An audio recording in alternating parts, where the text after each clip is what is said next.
네, 안녕하세요. 저는 메스 3.0 수학학원 원장 성동윤이고요. 지금부터 3학년 설명회 시작하도록 하겠습니다. 이제 3학년 어머님 분들도 있고 아닌 분들도 있으실 텐데, 일단 이번 6월달 이제 올해 들어서 치르는 첫 평가원 모의고사를 쳤죠. 이제 총평을 좀 말씀드리면, 이제 공통 과목이랑 선택 과목으로 나눠져 있잖아요. 그래서 공통 과목부터 말씀을 드려야 될 것 같은데, 전체적인 난이도는 중상 정도로 생각하시면 제일 좋으실 것 같아요.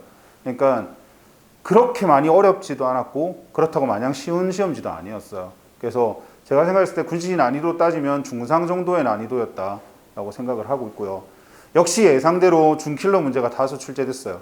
이제 작년부터, 정확하게는 재작년부터죠. 기조가 약간 바뀌었죠. 바뀌어서 킬러가 약화되고 준킬러가 많이 나오는 대세는 계속 유지하고 있어요. 그래서 올해 6월 이번에 치른 첫 평가원 모의고사도 준킬러가 많이 나왔는데, 근데 킬러급 문제가 공통 과목에서 이제 보통 21번, 22번 내지는 14, 15 정도가 많이 포진됐었는데, 굳이 따지면 22번 빼고 나머지는 준킬러에 가깝게 문제가 나왔다고 봅니다. 그러니까 좀 더 준킬러가 예상보다 많다 정도, 그리고 킬러가 좀 더 작아졌다.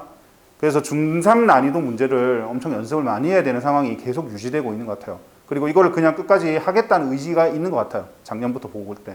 그래서 준킬러가 다시 출제됐고 킬러급 문제는 22번 문제 하나였는데, 주요 문항은 제가 적어놨는데 어차피 그 학생들은 뭔지 알겠지만 어머님들 정확하게 잘 모르실 수 있어서 대략 그냥 개수 정도만 보시면 돼요. 뭐 10번, 14번, 15번, 20번, 21번 이 정도가 이제 준킬러급 이제 문제 중에서 조금 더 어려운 문제들이 나왔고, 22번이 이제 킬러급 문제가 수투에서 역시 예상대로 나왔습니다. 근데 이제 제가 말씀드리고 싶은 게 하나가 있는데, 뭐냐면 10번이 안에 들어가 있잖아요. 4점짜리가 원래 9번부터 시작이거든요. 4점 문제가 9번부터 시작인데, 그러면 9번, 10번, 11번, 12번 요 정도는 좀 쉬운 4점이어야 되잖아요. 그죠? 근데 이번에 10번이 하나, 삼각함수 도형이 10번에 들어가면서 애들이 중간에 멘탈이 무너지는 일이 발생해 버렸어요. 10번이 풀려야 되는데 10번이 안 풀린 거죠. 근데 그 다음 번호 여기 없는 11번에는 너무 쉬운 문제가 들어갔어요. 문제 자체가. 그래서 애들 입장에서 10번부터 이제 무너진 애들이 이제 흔들려서 공통과목 풀면서 당황하면서 점수가 안 나온 애들이 꽤 있을 것 같아요. 제가 시험 치고 나서 질문을 다 받았는데 당일부터 해서 계속 받고 있는 중인데, 10번 문제 질문이 엄청 많아요. 엄청 많아서 애들이 여기서 힘들었겠구나 하는 상황이 있고, 그 뒤에는 역시 예상되는 번호대에서 준킬러랑 킬러가 나왔습니다. 그리고 수원 수투도 다 고르게 나왔죠. 지금 제가 넣은 거 보면 수원 3개, 수투 3문제 있으니까. 단원도 전체적으로 고르게 나왔고요. 그래서 모든 단원에 걸쳐서 준킬러가 항상 나올 수 있기 때문에 그것들을 정복하지 못하면 사실 수능 시험은 잘 치기가 어렵다. 특히 공통 과목이나 예선 어렵다라고 생각해 주시면 될 것 같습니다. 수학일을 먼저 말씀드리면요. 이번 시험에서 수학일이 나온 난이도가 약간 비슷하거나, 실제 수능 기준이에요. 9월달 말고 수능 기준으로 약간 더 올라갈 것 같긴 해요. 수학일이. 아까 준킬러급으로 나온 문제들, 수학을 조금 하는 애들이랑 거의 다 풀었거든요. 문제를. 제가 이제 준킬러로 넣어놓긴 했지만. 그래서 이거보다는 좀 더 어렵게 나와야 되는데, 이유가 뭐냐면 지수로그 그래프 나온 문제가 제가 여기 아까 주요 문항에는 안 넣어놨는데 그게 쉽게 나왔어요. 너무 쉽게 나와가지고 웬만한 애들 다 맞췄고요. 다음 삼각함수 그래프 이용해서 어렵게 문제가 출제가 됐었어야 되는데 출제가 안 됐어요. 어렵게 전혀. 근데 이게 나쁘지 않은 소식입니다. 왜냐하면 아시는지 모르겠지만 잘못 착각을 하시고 계신데, 어머님들이 6월달, 9월달 수능 이렇게 1년에 3번 치잖아요. 평가원 시험을. 근데 보통 대부분 다 달라요. 유형이. 나오는 유형이. 6월, 9월 올해 거 하면 11월 달에 수능에 비슷하게 나오는 거 아니야? 라고 착각을 많이 하시는데 전혀 아닙니다. 비슷하게 나오지 않고 유형도 다르고 단원도 다르게 나오고 난이도도 다른 단원에서 각각 다르게 나오는 편이에요. 거의 대부분 매년. 자, 그러면 지금 6월 달에 삼각함수 그래프 유형이 어렵게 안 나왔다라는 건 9월이나 11월에 충분히 어렵게 나올 가능성이 있고 충분히 낼 가능성이 있다고 저는 생각이 들어요. 왜냐하면 작년, 재작년, 그러니까 이제 이 교육과정이 바뀌고 나서 수능이 시행되고 나서 이 단원이 새롭게 수능에 들어가면서 점점 문제가 발전되어 나오고 있어요. 평가 문제도 마찬가지고. 그래서 아마 11월 달에는 이번에 6월 달에 지수로 그래프가 좀 쉬웠기 때문에 좀 더 상향해서 나올 것 같고, 삼각함수 그래프 관련해서는 분명히 출제가 되되 어느 정도의 어려운 문제가 나오느냐의 차이지 분명히 나올 것 같습니다. 그리고 수열은 아마 이 정도 수준일 것 같아요. 더 이상 힘들게는 못 낼 것 같아서 이 정도 수준 내에서 충분히 공부하면 될 것 같습니다.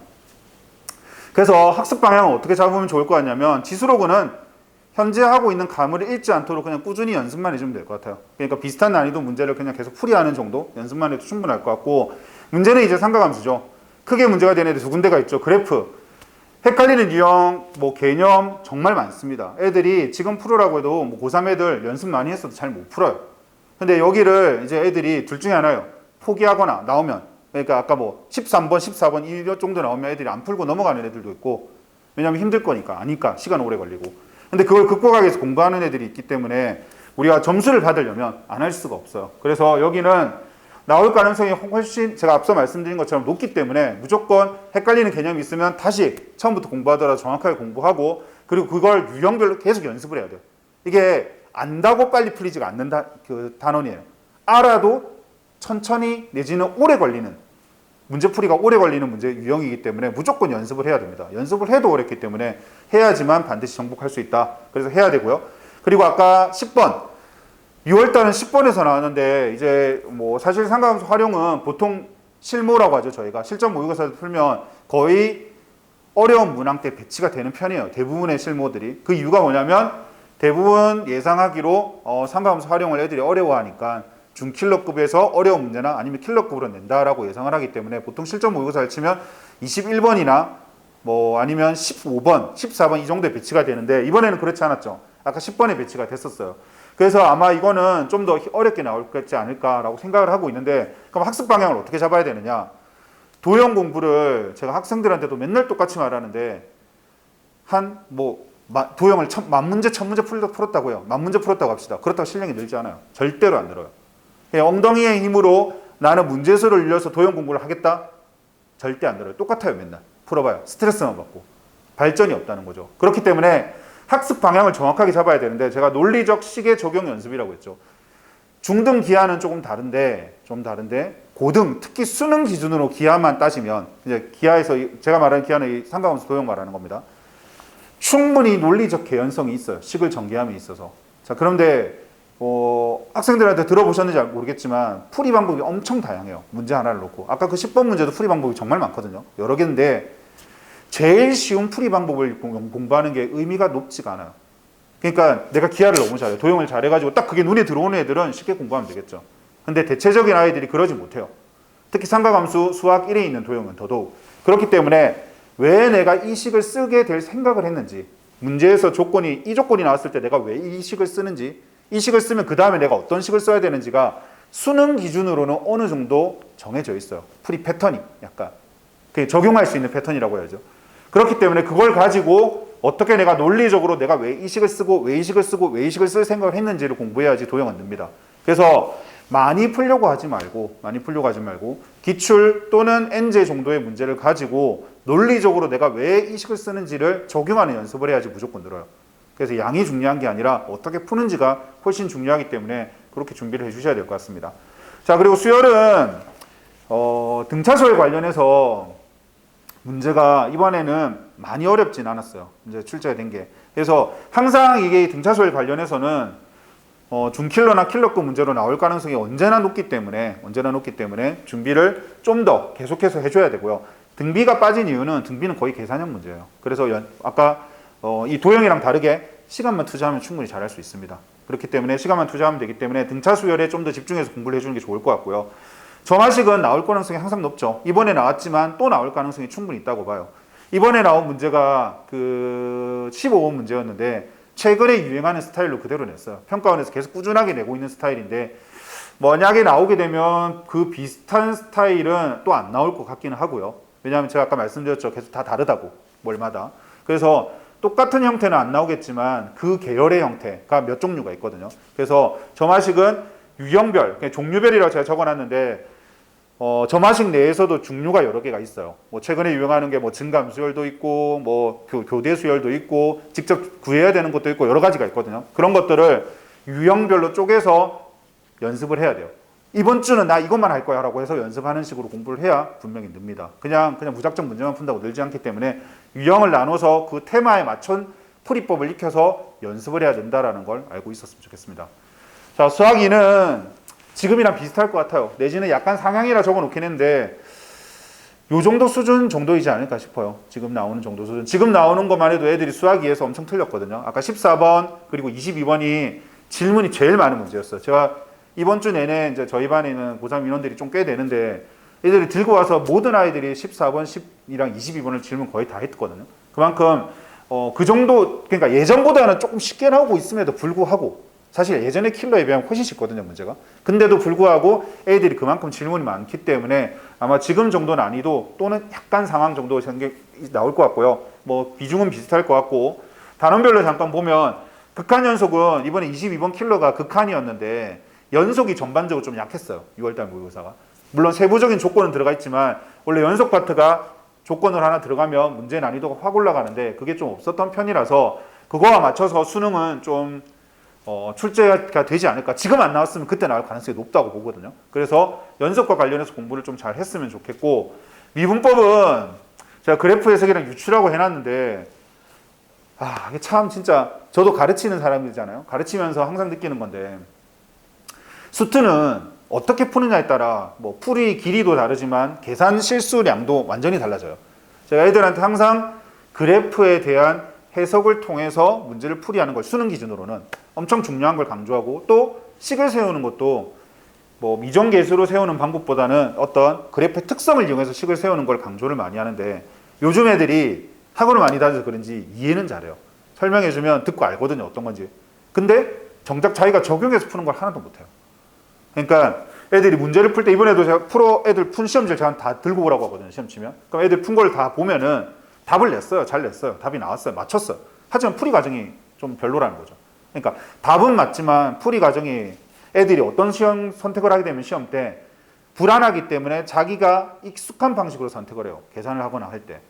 그럼 그래프를 보고 판단할 때 평상시에는 약간 뭐 해석도 해보고 이렇게도 적용해보고 왜 틀려도 되니까 평상시에는. 근데 시험 때가 되면 틀리면 안 되니까 자기가 익숙한 방식을 선택하니까 계산량이 많아져요. 어쩔 수 없이. 왜? 원래 그 하던 방식이 아직 안 익숙하니까 선택을 안 하게 되더라고요. 그래서 애들 풀어놓은 걸 보면은 전부 다 계산량이 어마무시해요.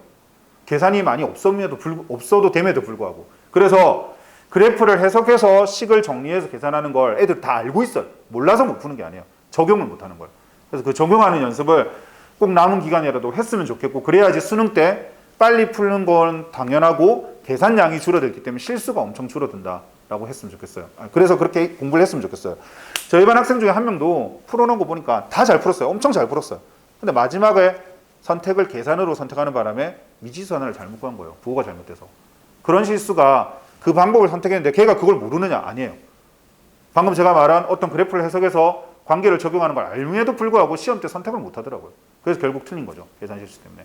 그래서 그거를 좀 더 익숙하게 돼야지 수능은 좀 더 나을 수 있다라고 생각해 주시면 될 것 같고 그다음 적분법은 미분과 혼합된 문제가 여전히 중요하게 나올 가능성이 높기 때문에 왜냐하면 수투 적분이 계산할 게 많이 없어요. 계산할 게 많이 없다 보니까 분명히 미분과 관련된 혼합된 문제는 항상 준비를 해줘야 되고 정적분 해석하는 문제는 이번에도 두 문제가 있었어요. 두 문제가 있었는데 이거는 뭐 여전히 나올 가능성이 높습니다. 이번에 나왔으니까 다음에 안 나온다가 아니라 이번에도 나오고 다음에도 또 나올 수 있는 거라서 정적분 해석 관련해서는 어떤 형식으로 나오느냐가 문제지 기본 틀은 아마 똑같이 갖춰서 나올 거기 때문에 만약에 내가 등급을 많이 높은 등급을 원하는 학생이라면 반드시 공부를 해줘야 될 것 같습니다.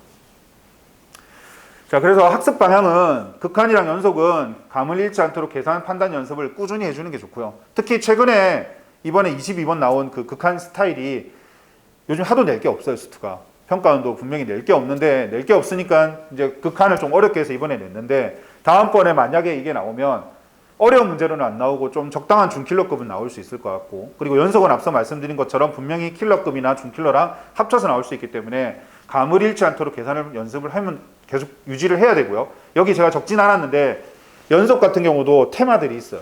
그 테마별로 나눠서 자기가 이 테마가 약하다. 학생들 거의 다 알아요. 자기가 어느 테마가 약한지. 근데 공부를 안 하는 거죠. 내지는 대충 공부해요. 어려우니까. 그거를 정확하게 자기가 약한 테마는 정확하게 공부할 수 있도록 확실히 해주면 좋을 것 같습니다. 자, 그리고 미분법 아까 말씀드린 것처럼 그래프 해석을 통한 계산량 줄이기 너무 필요하고요. 그 다음 식을 통해서 그래프 개형 해석하는 연습은 정말 해도 좋습니다. 그래프 개형을 그리고 유추하고 판단해보는 연습은 수능 기준이라면 정말 계속 해야 되고 그걸 해야 시험장 가서 써먹을 수 있다는 거. 그리고 그걸 하려면 그렇게 하는 걸 계속 듣거나 배워야 돼요. 혼자서 해설지 보잖아요. 문제집 해설지 보면 진짜 풀이들 장난 아니에요. 너무 힘들어요. 읽다가 지쳐요. 풀이들 보면. 그렇게 풀고 있으면 시험장에서 너무 힘들다는 거죠. 그래서 어떻게 푸는지를 잘 배워야지 잘 풀 수 있다. 그래서 그걸 연습을 해줘야 된다라고 생각해 주시면 될 것 같습니다. 접근법은 아까 말씀드린 거랑 똑같아요. 미분이랑 혼합된 문제, 그리고 정적분 해석 연습이 이게 거의 나머지 문제들은 웬만큼 풀려요. 수투 기준으로. 그래서 요 정도 해주고, 그리고 이번에 넓이 관련된 문제가 뭐 거의 뭐 세게 안 나왔는데, 넓이 관련해서 이제 수투 기준이에요. 수투 기준으로 넓이 관련해서 빠르게 계산할 수 있는 것들이 있는데, 좀 익숙해진 학생들은 좀 빠르게 계산할 수 있는 것까지 확실하게 익혀서 문제에 적용하는 연습을 해봤으면 좋겠어요. 제가 가르쳐보면 1등급 나오는 애들도 그 부분이 잘 안 돼요. 그러니까 계산으로 답을 내지 그걸 빨리 적용해서 하는 거는 애들이 안 익숙해서 그런지 아직도 잘 못 써먹더라고요. 그래서 그거까지 되면 매우 좋을 것 같습니다. 자, 그럼 선택 과목 이야기를 드리면 확률과 통계는 이번에 너무 쉽게 나왔어요. 솔직히 제가 중이라고 적어놨는데, 중하라 적고 싶다가 중이라고 적어놨는데, 확통 선택자들에게는 지금 이 확통이 이거보다는 훨씬 어렵게 나올 거라서 무조건 뭐 내신 준비를 하든 안 하든 공부를 더 해야 되는 상황이고, 그래서 이번에 확통 선택자 컷이 높아요. 예상 컷도 높고 하면 실제 컷도 높을 거예요. 그냥 확통이 너무 쉽게 나와서 킬러 문제 없었고 30번도 쉬웠고 다 쉬웠는데, 제가 29, 30 두 개 적어놨는데 하나는 경우의 수고, 하나는 확률에서 나오긴 했는데 둘 다 보면 중복조합이 들어가 있죠. 보통 확통에서 어렵게 나오면 경우의 수 아니면 거의 확률이고, 이번 시험에 안 들어갔던 통계는 어렵게 나와도 한계가 있는 과목이라서 그리 문제가 되지 않아요. 그럼 결국 두 군데에서 문제가 나중에도 될 건데, 중복조합을 적어놨고 제가, 그죠? 그 다음 여기에 이제 케이스 나눠서 문제를 정리하는 문제 정도만 하면 충분한데, 연습량으로 극복이 가능한 거라 뒤에 가서 한 번 더 말씀드리겠지만 지금보다는 어렵게 나올 거다라고 생각해 주시고, 연습하는 방법은 뒤에 가서 한 번 더 말하겠습니다. 그래서 확통, 잠시만 앞으로. 지금 선택에서 점수가 잘 나왔다고 해서 절대 안심하면 안 될 것 같습니다. 학습 방향은 경우의 수는 유형별로 정확한 개념, 정확한 답 도출이라는 게 뭐냐면, 확통 공부하면 학부형님들 그 애들한테 이야기를 어떻게 들으셨는지 모르겠지만 대부분 공통된 이야기가 어렵진 않지만 답이 틀린다라는 말을 엄청 많이 해요. 애들이 자기가 구한 답이 계속 틀리는 거죠. 이거 맞는 것 같은데 왜 틀렸지? 이거 맞는데 왜 틀렸지? 이런 말을 진짜 많이 해요. 확통 공부하면. 그리고 풀이도 애들마다 엄청 다양해요. 직접 세는 애들, 뭐 공식을 적용하는 애들, 뭐 다 다양한데, 제가 유형별로 정확한 개념을 적용이라고 돼 있죠. 뭐냐면 이 문제에서 내가 어떤 개념을 어떻게 쓸 것인가가 명확하게 공부되지 않으면 그 불안감을 계속 안고 공부를 해야 되는 과목이에요. 이 과목 특성이. 애들이, 확통 공부하는 애들이 계속 불안감이 쌓여있어요. 자기가 스스로 자신이 없는 거죠. 답을 낼 때. 이거 진짜 맞나? 이런 생각을 진짜 많이 해요. 그게 왜 그러냐면 내가 푼 풀이가 내가 제대로 적용했는지에 대한 확신이 없어서 그래요. 근데 이게 다른 과목에 비해서 유독 강하기 때문에 정확한 적용을 했을 때 나는 이거니까 중복조합을 쓰는 거야. 나는 이거니까 여사건으로 풀 거야. 나는 이거니까 원순절 적용할 거야. 안 할 거야. 이런 것들이 명확하게 인지가 되도록 공부를 해야지 늘 수 있다라고 생각해 주시면 될 것 같고, 다음 케이스 분류에 따른 정확한 계산 연습은 지금 평가원에서 계속 내고 있는 기조죠. 어려운 문제를 내려면 이거밖에 없어요. 방법이 없는 거예요. 그렇다고 말도 안 되는 어려운 문제를 낼 수도 없고, 적정 수준에서 어려운 문제를 내야 되다 보니까 지금 작년에 출제된 문제들도, 평가원 기준 출제된 문제들이 고난이도 문제는 전부 다 케이스 분류예요. 케이스 분류해서 각각 따져서 판단하기. 물론 그 중에 좀 이제 잘하는 애들은 좀 빨리 풀고, 못하는 애들은 직접 세서라도 맞출 수 있게끔 그렇게 나오고 있기 때문에 요거는 계속 연습을 해야 늘고, 이게 연습이 안 되면 시험 때 거의 틀려요. 답 내고 틀리는 거죠. 답 내고. 그럼 돌아와서 다시 풀면 이거 안 했네요. 이거 빼먹었네요. 거의 이 소리거든요. 그래서 맞추기 위해서는 케이스 분류를 한 다음에 각각 계산하는 연습을 평상시에 해놔야 늘 수 있다. 이렇게 생각해 주시면 될 것 같고요. 확률도 똑같아요. 뭐 30번에 경우의 수가 나오나 확률이 나오나 거의 케이스 분류로 나올 가능성이 높기 때문에 케이스 분류에서 정확한 계산 연습은 똑같고, 다음 확률은 하나 더 보통 들어가죠. 경우의 수보다 확률을 애들이 국어형 그 문제 해석을 더 어려워요, 보통. 그래서 국어 해석에 따른 정확한 개념 적응은 이게 수학의 영역도 있지만 국어의 영역이 50% 이상이라고 봅니다. 그러니까 문제를 정확하게 읽어야 되는데, 이게 애들이 안 읽고 싶어서 그런 게 아니에요. 읽었는데 출제자의 의도가 전달이 잘 안 되는 경우가 있어요. 그게 왜 그러냐면 국어 선생님이 문제를 만들어내는 게 아니다 보니까 수학 선생님들이 내잖아요. 저도 문제 만들어낼 때, 저도 직접 제 문제를 만드는데 이 확률적 문제 만들면 제가 쓰면서도 문장이 꼬여요. 제가 생각한 내용을 이렇게 쓰다 보면 애들이, 제가 쓴 거 내면 애들이 헷갈려하죠. 그럴 때가 있어요. 왜냐하면 수학 선생님들이 내다 보니까 수학 내용은 들어가는데 국어적으로 문장이 조금 애들이 받아들일 때 어려울 수가 있고 잘못 읽을 수가 있어요. 그래서 그거를 좀 해석을 잘해야 된다라고 생각해 주시면 될 것 같습니다. 다음 통계는 뭐 공부만 하면 잘할 수 있어요. 이거는 뭐 통계가 문제되지는 않을 거라 통계에서 만약에 틀렸다. 나중에 수능 때. 그럼 공부 안 한 학생이에요. 그건 확실합니다. 그래서 공부만 하면 충분히 풀 수 있기 때문에 크게 문제가 되지 않을 것 같습니다. 다음 넘어갈게요. 자, 다음 미적분인데 미적분 난이도는 중이었습니다. 킬러 문제 제가 없다고 또 적었는데 이게 왜 그러냐면 주요 문항이 3개가 있어요. 28, 29, 32. 애들이 질문을 저는 28번 많이 할 줄 알았는데 의외로 28번을 많이 안 하고요. 그게 왜냐하면 애들이 스킬들을 다 배워서 그런 것 같아요. 이제 합성함수 관련된 스킬들을 내지는 합성함수를 안 해도 풀 수 있지만 스킬을 어느 정도 아니까 대체적으로 좀 요즘 애들은 접근을 잘한 것 같고 29번은 도형 문제인데 정말 진짜 3학년들 같은 경우는 이번 중간고사 하면서도 많이 했을 텐데도 질문이 많더라고요. 근데 이게 말도 안 되게 어렵게 나온 도형이 아니에요. 기출 문제만 공부하고 했어도 충분히 풀고도 남는 문제임에도 불구하고 틀리기도 하고 질문이 많더라고요. 그리고 30번은 많이 쉽게 나왔긴 했어요. 그러니까 그래프에 대한 해석만 할 수 있으면 바로 풀 수 있는 문제여서 세 문제가 저는 개인적으로 봤을 때 문제가 난이도가 다 제가 중킬러라 적어놨는데 다 비슷해요. 애들 자기 공부한 스타일에 따라서 어느 걸 맞고 틀리고가 결정되지 꼭 30번, 29번이라고 해서 더 어렵고 이런 건 전혀 아니었다고 보고요. 그래서 킬러급은 없었고요. 예전에 킬러랑 비교하면 말도 안 되게 훨씬 쉬운 거고 이 정도는 공부를 해야지 미적 선택한 사람으로서는 점수를 좀 잘 받을 수 있지 않을까라고 생각이 들어서 뭐 다양하게 나왔죠. 이번에 그 도함수 활용 2개가 들어있는 이유는 적분이 안 들어갔어요. 미적분에. 적분이 시험 범위가 아니어서 수능은 훨씬 어려울 거예요. 그러니까 객관적 난이도 말고 단원 기준으로 하면 적분이랑 미분이 섞여 나올 거니까 체감상으로는 좀 더 어려울 수도 있다. 이렇게만 생각해 주시면 될 것 같아요. 학습 방향은 예전과 같은 킬러 문제는 출제 가능성이 낮아요. 그래서 고3 어머님들 뭐 미적 선택한 아이들 킬러 문제 공부하면 애들이 얼마나 스트레스를 받는지 느끼실지 모르겠는데 이제 애들 미적분 선택자들 이제 기출 문제 공부하면 진짜 애들 쓰러져요. 너무 어려워서. 어려운 문제가 워낙 많으니까. 근데 그 정도급 문제가 안 나와요. 요즘에는. 나 아마 수능도 절대 안 나올 것 같아요. 지금 왜냐면 선택을 그렇게 낼 수가 없어요. 그렇게 내는 순간 그 다음 날부터 아마 언론이 들고 일어날 게 뻔해서 그렇게 절대 못 내기 때문에 예전과 같은 킬러 문제는 출제 가능성이 낮다. 근데 그러면 공부를 안 해야 되냐? 아, 그렇게 어려워 할 필요가 없냐? 그게 아니라 어려운 걸 공부할 필요가 없다 아니라 그 안에 들어가 있는 내용을 공부를 해야죠. 그 내용이 왜 이렇게 적용이 되는지 그건 공부를 해야 되기 때문에 당연히 기출문제 어려운 것도 공부는 해야 됩니다. 하지만 출제 가능성은 낮다라는 거고 준킬러급 문제로 빠르게 해석하는 연습은 뭐 공통감이랑 똑같습니다. 계속 연습해야 되고요.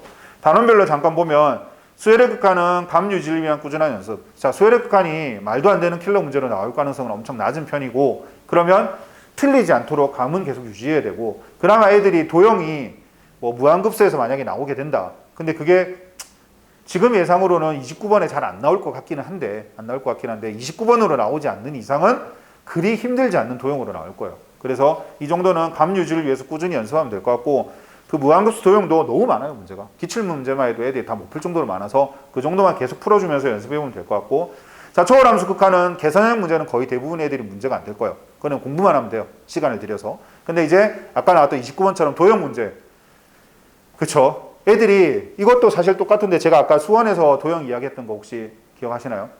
논리적 이유가 있어야 된다고 했죠. 미적분도 똑같아요. 애들이 도형 풀려고 하면 진짜 도형이 난리가 나요. 막 이 선 긋고 저 선 긋고 이거 구하고 저거 구하고 하다가 얻어 걸리면 오 되네 하면서 갑자기 풀어요. 근데 그렇게 공부하면 천 문제 만 문제를 풀어도 늘지 않아요. 그리고 항상 불안해요. 내가 이 문제를 풀 수 있을지 없을지 몰라서. 그래서 계속 거듭 말하지만 미적분 도형도 마찬가지예요. 논리적 이유가 있어야 되고 내가 왜 이 길이를 굳이 구했는지 내가 왜 이 각을 굳이 표시했는지 이 상황이 나오면 나는 무엇을 해야 되는지가 되어 있어야지 수능 기준으로는 도형을 잘 풀 수 있습니다. 중학교 때 도형 잘 못해도 할 수 있어요. 기본적인 것까지만 알고 있으면 돼요. 보통 보면 저 선생님 도형이 너무 못해요. 중등 기하를 새로 정리해야 될까 봐요. 근데 새로 정리해도 제가 봤을 때 똑같습니다. 왜냐하면 고등 수능 기준으로 중등 때 적용하는 게 어느 정도 한계가 있어요. 그러니까 몇 개 없다는 거죠. 그것만 알면 되는데 애들이 그걸 적용을 못해서 못 풀 뿐이에요. 들으면 아는데 적용을 못하는 거죠. 그래서 논리적 이유를 들어서 공부하는 걸로 꼭 공부를 해야지 도형은 확실히 늘고 있고 뭐 제 개인적인 그건데 제가 여기 분당에서 거의 10년 하고 있는데 제가 고3 수업하면서 제가 매년 항상 저도 불안해하고 있는데 일단 작년까지 제가 가르친 애들 중에 도형 문제를 틀린 학생은 없어요. 수능 기준으로. 평가원 빼고요. 수능 기준으로. 그래서 도형은 제가 확실히 잘 가르친다고 생각할 수 있는데 제가 말한 대로만 따라오면 아무튼 그것만 익히면 수능 기준으로 도형은 진짜 충분히 내신 문제가 훨씬 어려워요. 근데 수능이 훨씬 쉬워요. 상대적으로. 근데 그걸 못 푸는 이유는 딱 하나 논리적 이유를 들어서 공부를 안 해서 그래요. 그래서 그걸 들어야지 이제 거의 나오겠죠. 무조건 나올 거예요. 나오니까 풀 수 있다. 그리고 미분적분은 똑같습니다. 아까 수투에서 말한 거랑 비슷한데 그래프 해석 유추 뭐 이거 안 나올 수가 없으니까 계속 연습을 해야 되는 게 맞고 초월 함수가 나오니까 당연히 더 어렵겠죠. 그렇죠? 계속 연습해야 되고 그리고 이번에 적분이 없었잖아요. 적분이 없었기 때문에 여러 가지 적분 관련해서 계산형 문제 당연히 나올 거고 계산형 문제를 못 푸는 건 역시 공부를 안 했다는 사람. 공부만 하면 풀 수 있기 때문에 단지 이 계산형 문제에 뭐가 추가되면 위에 있는 그래프가 추가되면 이제 준킬러나 킬러급까지 올라가니까 그거는 여러 가지 적분 계산이 잘 된 사람들 위주로 이제 공부를 해 나가면 될 것 같습니다. 자, 그리고 기하 선택자 너무 없죠. 정말 기하 선택자 만나기도 좀 쉽지 않은데 기하의 난이도는 일단 중이었고요. 킬러라고 불릴 수 있는 게 하나 있었어요. 30번 문제가 사실 예전 기준으로 따지면 준킬러인데 지금 기준으로 따지면 킬러급 문제라고 볼 수 있을 것 같아요. 애들이 좀 벡터에 대해서 이해를 잘 가지고 있는 아이들이라면 그래도 접근해서 좀 풀었을 건데 그게 아닌 아이들이라면 거의 뭐 손을 못 댔을 것 같긴 합니다. 주요 문항은 두 개긴 한데 29번은 공부 좀 하는 애들은 충분히 풀 수 있는 문제였고요. 30번은 이제 기하적인 내용보다 벡터죠. 벡터를 해석하는 능력. 그러니까 말이 기하인데 도형 중요해요. 엄청 중요한데 벡터라는 거에 대한 해석을 얼마나 할 수 있냐 아니냐가 왜냐하면 벡터를 해석을 해야 그림이 나오거든요. 상황이 나오기 때문에 그걸 먼저 해야 되는데 그게 안 되는 아이들은 좀 어려웠지 않나 그렇게 생각이 듭니다. 학습 방향은 2차 곡선은 기출문제로만 해도 진짜 충분해요. 너무 넘쳐요.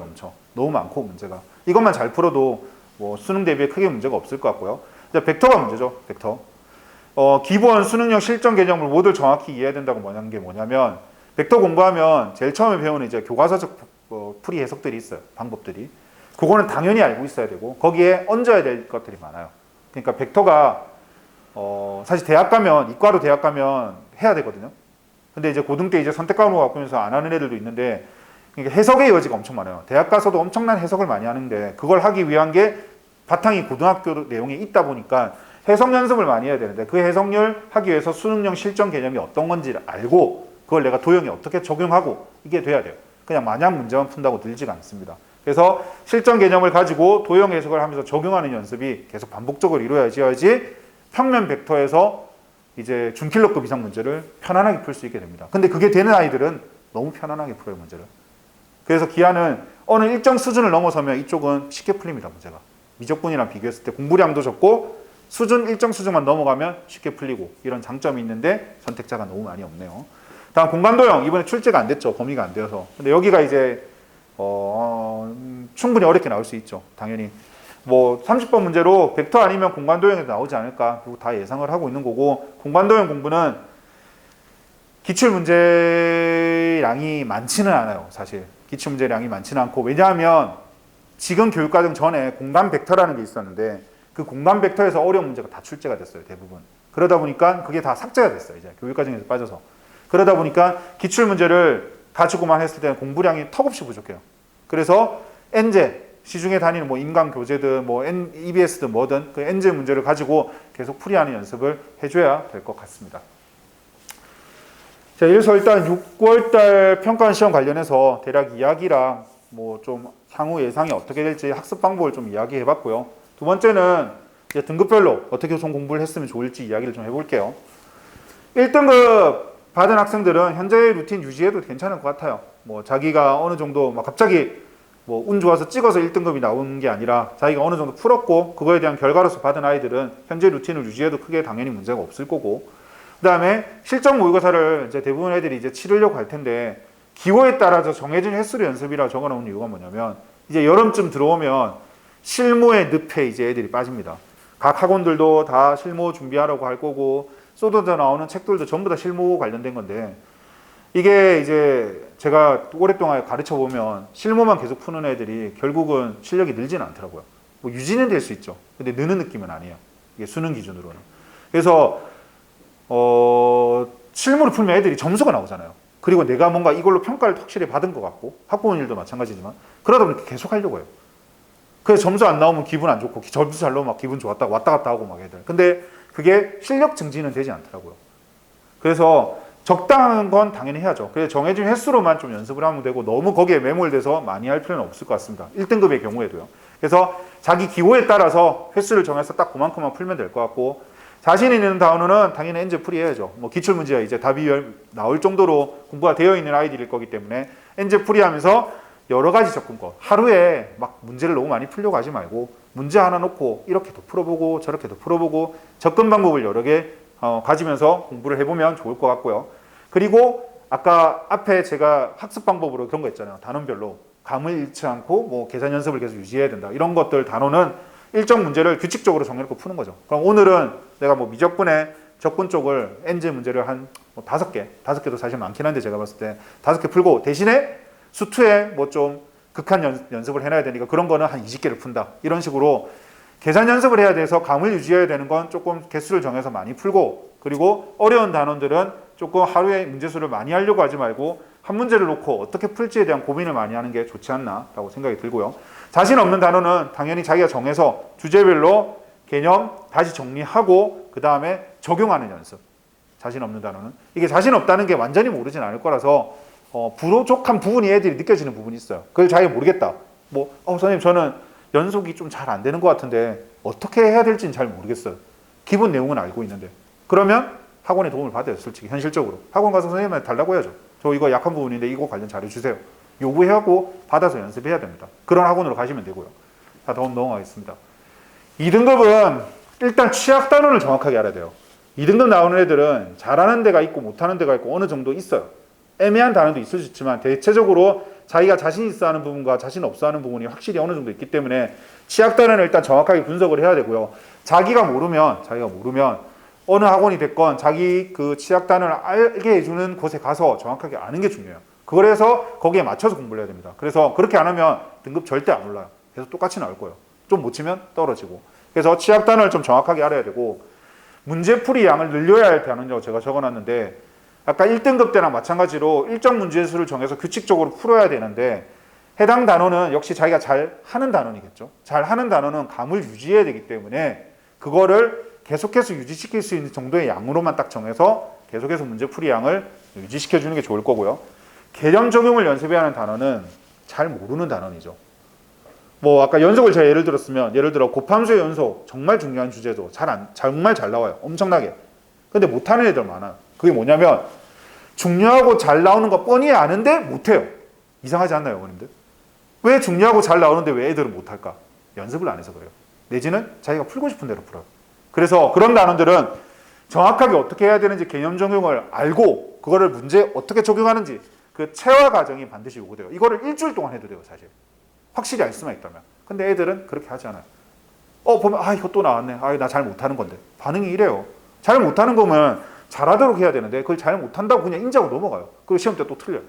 운 좋으면 맞추고. 그래서 등급이 계속 이렇게 나오는 거예요. 그렇기 때문에 정확하게 자기가 잘 모르는 단어는 내가 개념을 잘 알고 있는지 모르는 건지 판단하고, 내가 그걸 잘 적용하는지 못하는지, 근데 내가 적용하는 개념이 좋은 건지 아닌 건지. 자, 기본 개념은 좋은 거 나쁜 거 없어요. 교과서적 개념이기 때문에 당연히 알아야 되는 건데, 수능적 개념은 적용해야 되기 위해 종류가 여러 개가 있을 수 있어요. 가르치는 사람에 따라서. 그래서 내가 적용하는 게 만약 맞는 건지 아닌 건지에 대한 구별을 먼저 해야 되고, 맞다면 그걸 체화하는 과정을 반드시 거쳐야지 등급이 올라갈 수 있습니다. 그리고 실전 모의고사 2등급 때 애들도 정말 많이 하려고 하거든요. 너무 많은 풀이는 지향이라고 적어놨죠. 지향 아니고 지향입니다. 많이 굳이 할 필요는 없어요. 필요하면 여유가 있으면 하되, 꼭 여유가 없는데 막 거기에 그 100분이라는 시간을 다 쓰고 그걸 다시 틀린 문제 풀고 하면 거의 한 3시간 가까이 걸리거든요. 한 회 하는데 시간을 소모해야 되는 게. 근데 그걸 보통 애들은 또 3시간을 안 쓰는 애들이 많아요. 그냥 100분 시험 시간인데 한 70분 치고 나머지 나 몰라. 그 70분 치고 대충 그냥 매기고 틀린 거 이거 틀렸는데 해설지 보고 왔다 갔다 이게 다예요. 학원 가서 시험 쳐도 사실 그게 다예요. 그거에 대한 오답을 제대로 안 해요. 그렇게 하고 넘어가는 게 실무의 현실이기 때문에 그렇게 하면 남는 게 진짜 없어져요. 그래서 어느 정도는 필요하지만 너무 많은 풀이는 지양한다라고 생각해 주시면 될 것 같습니다. 3등급 아이들. 자, 쉬운 사정을 빠르고 정확하게 풀이하는 연습을 해야 된다는 게 필요하죠. 이게 3등급이면 3점 넣는 문제가 크게 없어요. 정말 간혹가다 3점 틀릴 수도 있지만 기본적으로는 문제가 없어요. 그러면 어려운 사정을 해야지 등급이 올라가냐? 이 생각을 하시거든요. 아닙니다. 중간에 쉬운 사정부터 일단 해야 돼요. 3점이 되어 있으니까 쉬운 사정을 내가 얼마나 빨리 정확하게 풀 수 있느냐가 엄청 중요해요. 왜냐하면 그걸 해야 그 다음 어려운 사정을 풀 수 있는 시간과 여유가 확보가 돼요. 근데 보통 3등급 나오는 애들 쉬운 사정에서도 꽤 많이 틀립니다. 틀리면서 다시 풀어보면 바로 풀려요, 애들이. 시험 끝나고 그냥 그 자리에서 풀면 바로 풀려요. 근데 시험 때 틀려요. 시험이라는 긴장감도 있겠지만 연습이 덜 돼 있어서 그래요. 그래서 알고 모르고를 말하고 싶은 게 아니라 3등급인 아이들은 일단 쉬운 사정을 빨리 정확하게 푸는 연습을 확실하게 해놓는 게 일단 1번이고 그게 잘 되면 그 이유를 하는 게 맞습니다. 그래야 등급이 올라가요. 안정적인 등급이 나오는 거고. 자, 그래서 쉬운 사정을 빠르고 정확하게 풀이하는 연습을 1번으로 저는 생각하고 있고요. 다음, 준킬러 풀이나 엔저 풀이는 욕심을 안 냈으면 좋겠어요. 3등급 애들 생각보다 욕심 많이 냅니다. 아, 선생님 저 이제 좀 어려운 거 풀어야지 점수가 오르지 않을까요? 안 올라요. 그냥 어려운 거 푸는데 스트레스만 받고 점수가 안 올라요. 맨날 똑같아요. 그리고 운 나쁘면 제가 말씀드렸죠. 떨어져요, 진짜로. 3등급 애들은 까딱 잘못해서 실수하면 4등급으로 떨어질 수도 있어요. 진짜로. 그렇기 때문에 욕심내지 말고, 욕심 부려봐야 남는 거 진짜 하나도 없어요. 욕심내지 말고 쉬운 사정 빠르게 풀이하는 건 꾸준하게 루틴을 정해서 하는 거고, 욕심내지 말고 치약 단원에 집중을 맞춰서 오늘 하루에 나는 이것만 할 거야. 이틀 동안 나는 이것만 할 거야. 이런 식으로 딱 정해서 취약 단원 공부를 확실하게 하는 게 훨씬 중요하다고 보고요. 2등급이랑 비슷하지만 실전 개념을 정확하게 모르거나 잘못 알거나 이런 경우, 특히 3등급 때들은 잘못하는 경우도 꽤 많아요. 그러면 잘못하는 걸 잘못 적용해봐야 맨날 답이 안 나오는 거죠. 어디서 틀린지 자기가 잘 몰라요. 그러면 누군가 너 이거 잘못했잖아 라고 알려줘야 되고 그 잘못된 걸 고치는데 또 시간이 걸려요. 왜냐하면 보통은 그 잘못된 걸 그 다음번에 또 해요. 알려줘도. 생각보다 애들이 관성이 붙어있어요. 자기가 푸는 문제, 수학 문제 푸는 게. 그럼 그 다음번에 똑같은 잘못된 방법을 또 적용하기 때문에 그걸 계속해서 고쳐나가는 작업을 해줘야 됩니다. 그래서 정확하게 알고 그걸 정확하게 적용하는 연습을 잘 해줘야 된다. 그리고 실전 모의고사는 3등급 때는 뭐 최소화하고 필요한 부분 공부하는 게 먼저인 것 같아요. 이거 뭐 해봐야 점수 계속 안 나오고 기분만 안 좋고 의미도 없어요. 제가 시간만 쓰고 돈 쓰고 시간 쓰고 의미 없어서 제가 봤을 때는 그냥 최소화하고 그 다음에 필요한 부분을 연습하는 게 먼저인 것 같습니다. 다음 마지막 4등급 이하는요. 뭐 일단 3점부터 해야죠. 기초. 뭐 딴 거 책 볼 필요 없는 것 같아요. 그냥 기출 문제집 사서 뭐든 좋아요. 뭐든 사서 3점짜리 문제 다 정확하게 풀 수 있게 연습하고 쉬운 4점 열심히 연습해야죠. 그것만 잘해도 4등급보다는 잘 나올 수 있을 정도가 돼요. 그것만 진짜 열심히 해도. 그래서 딴 거에 대한 욕심은 전혀 가지지 말고 이 정도만 잘해줘도 될 것 같고요.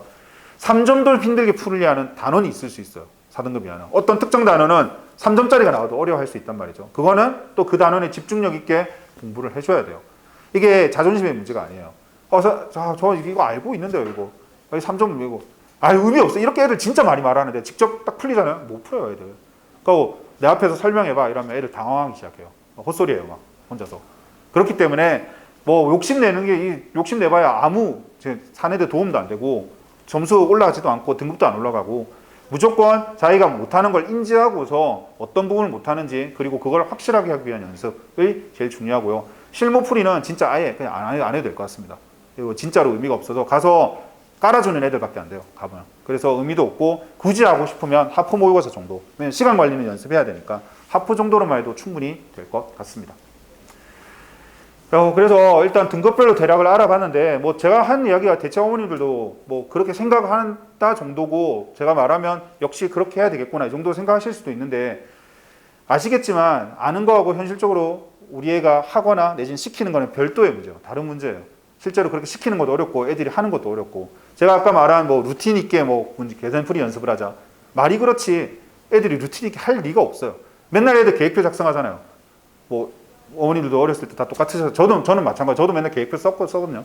계획표 세우는데 2시간 보내고 나면은 그 계획대로 되지도 않는 계획표를 세우는데 그렇게 시간 소모한단 말이에요. 그래서 루틴 있게 짜주는 게 엄청 중요한 것 같아요. 제가 이번에 그 3학년 특강하면서 일부러 그래서 숙제를 1일 숙제로 내줬거든요. 매일 8문제씩 무조건 풀게 그냥 아예 형식을 맞춰줬어요. 그러니까 그나마 애들이 좀 하더라고요. 그 8문제 그 하루에 하기 위해서. 그래서 조금 형식 자체가 그 아이한테 맞는 뭐 계산 연습이 있으면 그 계산 연습이 어느 정도 들어가 있고, 뭐 그다음에 어떤 거는 잘 모르는 거니까 그걸 체화하기 위한 내용, 그런 것들이 들어가 있는 걸로 짜여져 있는 걸 가지고 공부를 해야 애들이 그나마 따라오기 때문에 좀 그럴 수 있도록 뭐 학원을 보내든 집에서 시키든 뭘 하든 좀 그런 방향으로 잡아줘야 좋지 않나라고 생각이 듭니다. 입시 이야기만 마지막으로 좀 하고 마칠 건데요. 입시가 어머님을 대부분 겪는 게 크게 세 가지죠. 뭐 먼저 내신이 잘 나오는 애들은 종합 뭐 생각할 거니까요, 그죠? 종합 이야기 잠깐 말씀드리면 내신은 당연히 뭐 해야죠. 기말고사 당연히 열심히 해야 되고, 입시 종류라고 제가 적어놓은 이유는 뭐냐면 종합 내에서 종류가 여러 개 있잖아요. 뭐 면접형이 있을 수도 있고 면접이 없는 게 있을 수도 있고 수능 전에 있느냐 수능 이후에 있느냐 너무 다양해서 그 종류를 빨리 선택해야 돼요. 어느 학교마다 다르잖아요, 이게. 그래서 어느 학교에 내가 어떤 입시를 집어넣을 건가를 기말고사가 치고 나면 대충 가이드가 나와요. 왜냐하면 성적들이 다 정리되기 때문에 뭐 추천 받는 애들 못 받는 애를 위에 밑등수부터 끊어서 따다다닥 정리해서 나오기 때문에 대략 자기가 뭐 할지 정해질 거거든요. 근데 고민하는 시간이 길어지면 길어질수록 안 좋아요. 그래서 빨리 정해서 내가 어떤 전형을 할지를 확정 지은 다음에 방학 중에 웬만한 서류는 다 완비해 놓는 게 좋아요. 서류가 딴 게 아니라 뭐 자기소개서라든가 필요한 것들이 있어요. 그런 것들을 나중에 준비하려고 하지 말고 미리미리 그냥 빨리 시간 있을 때 해놓는 게 좋고, 충분히 9월 모의고사 치고 나면 변동 가능성이 높아요. 9월 모의고사 성적에 따라서 학교를 다르게 쓴다거나 아니면 안 쓰기로 한 학교를 안 쓸 수도 있고 추가로 학교를 더 쓸 수도 있고 달라졌기 때문에 변동 가능성은 항상 생각을 하고서 그래도 거의 다 미리 정해놔야 됩니다. 이 이유가 뭐냐면 제가 매년 똑같이 느끼는데 겪으면서 종합을 준비하는 애들 잘하죠. 내신이 좋으니까 당연히 잘하는 애들이에요. 근데 이 종합 준비하는 데 시간을 소모하고 나니까 실제 수능 치면 애들이 수학 기준으로는 한 등급씩 다 떨어져요, 애들이. 실제 시험 치고 나면. 그러니까 생각보다 이거 준비하는 데 소모한 시간들이 꽤 작용을 하고 있다는 거죠. 왜냐하면 풀 수 있는 문제를 틀리더라고요. 연습이 덜 돼서, 감이 떨어져서. 그래서 최소화하는 게 좋기 때문에, 물론 이게 중요하기 때문에 잘해야 되는데 어느 정도 최소화해야 되고, 그리고 등급컷이 있는 전형을 넣을 경우에는 수능이 필요하니까 웬만하면 입시 종류를 빨리 선택해서 방학 중에 다 확정을 지어 놓는 게 좋을 것 같습니다. 자, 그리고 힘의 비중을 이제 정시보다는 종합 쪽에 훨씬 더 많이 쏟는 학생의 경우에는 면접을 준비해야 될 가능성이 높은데 고민하지 말고 면접 준비하러 가셨으면 좋겠어요. 어느 학원이 됐건 대치가 됐건 분당이 됐건 뭐 학교에서 대충 잘 해주겠지, 뭐 그냥 우리 애는 알아서 준비할 수 있겠지, 그럴 수 있죠. 근데 가서 준비하면 훨씬 좋기는 해요. 그래서 시간적 경제적 여유가 있다면 그냥 면접 학원 가서 준비할 거를 저는 추천합니다. 어느 학원이 됐건.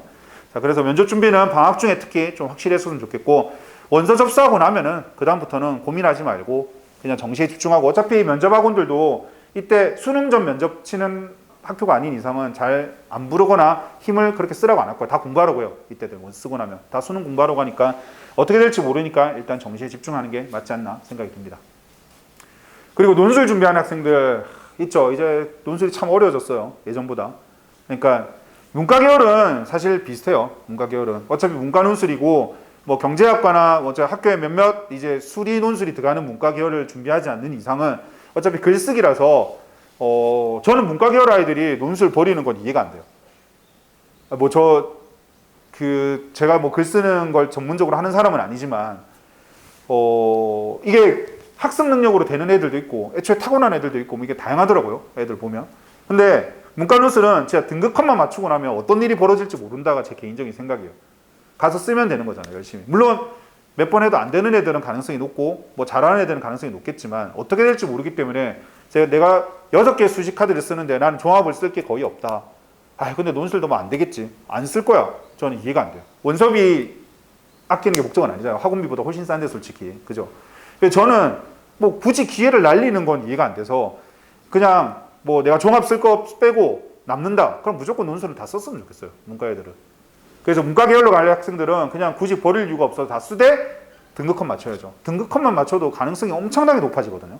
그래서 그냥 쓰고 수능 열심히 준비해서 등급컷 맞추고 가서 쓰는 거는 뭐 그쵸? 가봐야 아는 거니까. 가서 잘 쓰면 붙는 거고 못 쓰면 떨어지고 안 쓰면 어차피 떨어지는 건데. 그래서 저는 써야 된다고 생각을 하고요. 그다음 이과 계열은 이게 복잡하죠. 선택 과목이 있잖아요. 자기가 미적분을 선택한 아이들은 똑같아요. 어떤 학교가 뭐 확통과 기하를 다 내는 학교예요. 그럼 가서 미적분이야 어느 정도 쓰고 나오겠지만 확통 기하가 나오는 순간 100%로 내고 나온단 말이죠. 그러다 보니까 요즘 이과 계열 애들이 논술을 거의 준비를 잘 못하죠. 정확하게는. 근데 선택의 폭이 확실히 좁아졌어요. 하지만 굳이 버릴 필요가 없다고 하는 게 이유는 일단 똑같아요. 6장을 쓰는데 내가 뭐 종합을 예를 들어 하나도 안 쓴다. 그럼 난 6논술인데 선생님 제가 가고 싶은 학교는 예를 들어 어느 이상의 학교인데 그 학교들 전부 다 확통이 들어간대요. 근데 저는 확통 선택이 아니고 미적분 선택인데 어차피 가봐야 못 쓰고 나오는데 쓸 이유가 있을까요? 라고 묻지만 저는 그래도 가야 된다고 생각을 합니다. 왜냐하면 안 쓰면 그냥 없는 거잖아요. 기회가 없는 건데 가서 확통이 안 나올 수도 있잖아요. 물론 지금 선택 과목책이 되기 전에 논술이 확통을 엄청 잘 나왔어요. 학교마다. 근데 작년부터 조금씩 차이가 생기고 있어요. 왜냐면 학교들도 아니까 대학들도 다 알잖아요. 상황을 아니까.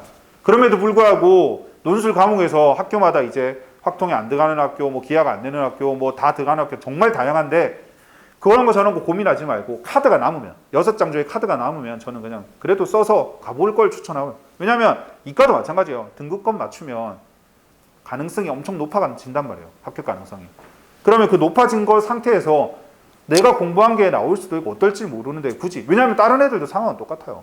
확통을 왜 두려워할 필요가 없냐면 경쟁하는 아이들 어차피 확통 선택자가 거의 없어요. 다 똑같은 상황이에요. 나만 못하는 게 아니라 나랑 경쟁하는 아이들도 잘 못할 가능성이 높단 말이에요.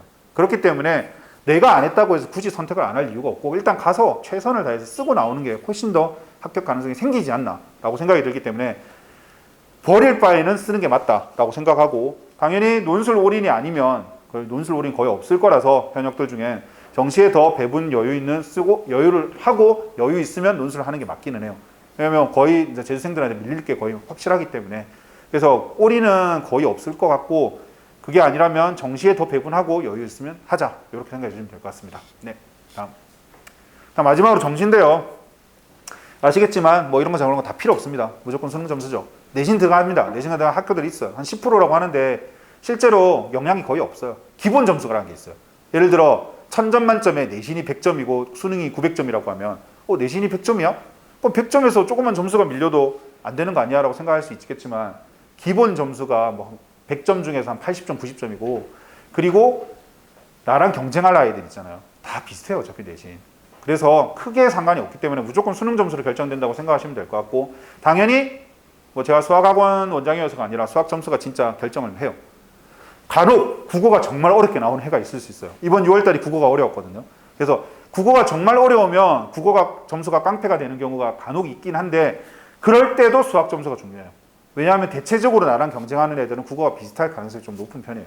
그래서 수학 점수에 선택 과목제로 바뀌면서 컷이 낮아져서 그래요. 컷이 낮아. 예전에는 예를 들어 뭐 이과에서 92점 1등급 이랬으면 지금은 이번에 미적 선택도 한 83, 84 예상하고 있거든요. 1컷을. 뭐 기하는 그보다 높은 한 86 예상하고 확통은 88, 9, 7 이 정도에서 예상하고 있는데 컷이 전체적으로 떨어지다 보니까 폭이 넓어졌어요. 폭이. 점수 받는 폭이. 그래서 수학 점수에 따라서 합격 가능성이 매우 높고 그리고 대부분의 학교가 가중치가 있죠. 이과 계열과는 거의 50% 가중치가 다 있고 수학에. 그러니까 똑같은 총점이 같아도 수학 점수 높은 애가 무조건 붙어요. 가중치 때문에. 그리고 문과 계열과도 신기하게 수학에 가중치를 둔 데가 많아요. 막 영문학과. 근데 수학 점수 50% 가중치가 있어요. 물론 그 학교 전체에서 정한 거죠. 그 과만 그런 건 아니고. 그래서 수학 점수가 합격의 당락을 결정하는 경우가 많기 때문에 공부를 많이 해야겠죠. 그리고 무지성 학습. 그냥 공부하면 되겠지 뭐. 시간만 투자하면 되겠지 뭐. 독서실 가서 공부하고 있으면 되지 않을까? 이렇게 학습하면 제가 앞에 계속 똑같이 말하는데 똑같아요. 안 늘어요. 안 늘어요. 그냥 문제만 풀고 스트레스만 받고 있는 거고 냉정하게 판단을 해야 됩니다. 현재 내 상황이 어떤지. 내 점수가 지금 뭐 수학 점수가 예를 들어 뭐 3등급이다. 3등급인데 점수가 70점 초반이다. 근데 나는 이런 수학 1에선 이게 안 되고 수학 2에선 이게 잘 되고 안 되고 선택 과목 이런 게 부족하다를 정확하게 판단한 다음에 거기 맞춰서 공부를 해야지 올라가지. 그냥 시간만 들여서 한다고 절대 올라가지 않습니다. 계속 똑같을 거예요. 그래서 냉정한 판단을 해서 학습 분량을 분명히 배분을 해야 되고 기말 남았는데 어정쩡하게 내신 준비 안 하고 그냥 정시하는 학생들은 그냥 올인해야 돼요. 그래서 기말에 뭐 내신을 조금이라도 뭐 신경을 쓰고 뭐 어차피 논술이 됐건 정시가 됐건 내신이 들어가고 이런 고민 안 해도 될 것 같아요. 왜냐하면 공부 안 해도 아마 비슷하게 나올 거예요. 실제 내신 등급이. 주요 과목은 공부 안 해도 비슷하게 해요. 다른 애들도 똑같은 상황이라서. 그래서 그냥 올인하는 게 맞고요.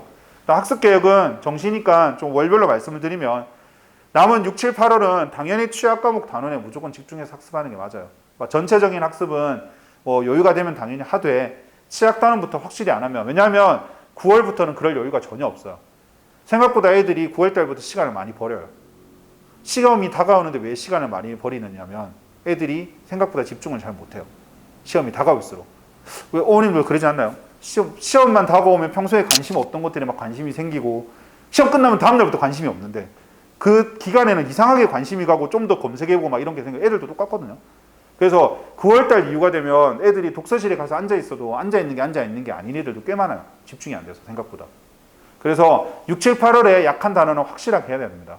9월달에 하려고 하면 잘 안 되는 게 집중도 안 되는데 그 단어를 하면 애들이 스트레스를 너무 받아요. 잘 안 되니까. 공부를 해도 잘 안 되니까. 그럼 안 하게 돼요. 포기해요. 에이, 안 나오겠지 뭐. 갑자기 합리화 시작합니다. 안 나올 거라 생각하고.